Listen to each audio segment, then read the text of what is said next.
Hello అండి, జై శ్రీకృష్ణ. నేను మీ రజని. మనము ఫ్లాట్స్లలో ఉన్నప్పుడు ముగ్గు వేసిన తర్వాత కొట్టుకుపోకుండా ఉండాలి, ముగ్గు వేసినట్టుగా అట్లానే ఉండాలి అంటే ఈ టిప్స్ పాటించండి. ఇంకా నేను వేరే వాళ్ళ ఇంటికి వెళ్ళినప్పుడు వాకిట్లో నడుస్తూ ఉంటే ముగ్గంతా కాళ్ళకి అంటుకుంటుంది, అదంతా గాలికి కొట్టుకుపోయిందన్నమాట.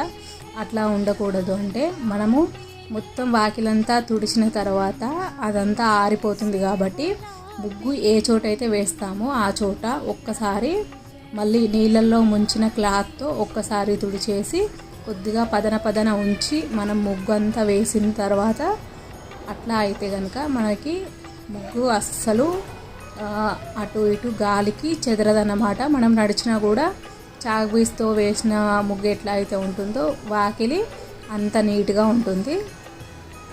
ముగ్గు మొత్తం అటే అతుక్కుపోయి ఉంటుంది. ఒకవేళ మీరు సంధ్య వేళ వాకిలంతా ఊడ్చినా కూడా మనకి చాక్పీస్తో వేసినట్టుగా మాత్రమే ఉంటుంది.